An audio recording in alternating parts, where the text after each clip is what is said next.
US versus China, and generally US trade policies are having direct effect on the consumer prices, on the volume of import and export. If you go and buy a cell phone, if you go and buy a fridge, if you go and buy a television set, it is going to cost you more simply because of the tariffs that no manufacturer in his mind would ever pick up for himself. He will pass it on to the consumer. So that's impact number one. Impact number two, because you don't know what the tariffs are going to be. You don't know how you're organizing your supply chain. You don't know whether you're going to be able to tap into such and such markets. You just sit back and you don't invest. So it's a combination of the direct and the indirect impact of those trade policies and trade uncertain future policies that are creating this impact. We can see both sides of Pennsylvania Avenue. As one side, the top bit, looks to impeach the other side, the bottom bit, don't worry, it's not a political question. How worried are you that the gridlock's going to get worse and that's going to transmit itself to a complete lack of decision-making economically and leadership, such as the US hasn't already ceded elsewhere?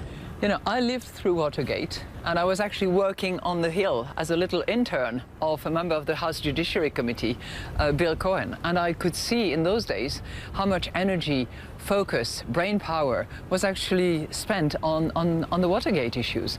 If this is going to be the same again, I can only imagine how much more energy, brain power, and focus there will be on those purely political issues, which will be a complete distraction from focusing on the economy, producing values, the well-being of people. I respect what is going on, and I have no opinion and no view because I'm not an American.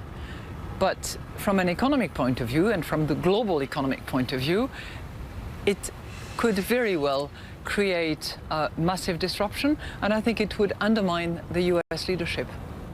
What will you miss? When you leave here and you're packing up next week and you're putting your teapot into the tea chest and movers are coming, what will you miss? I'll miss my friends. I'll miss staff, board members, people that I have worked with at the IMF. I'll miss the city. There's always, you know, complaints and concerns and criticism about Washington, but it's been extremely hospitable and nice to me for the last 8 years, and I'm just grateful to the United States of America. You constantly say, fix the roof while the sun shines. Yes.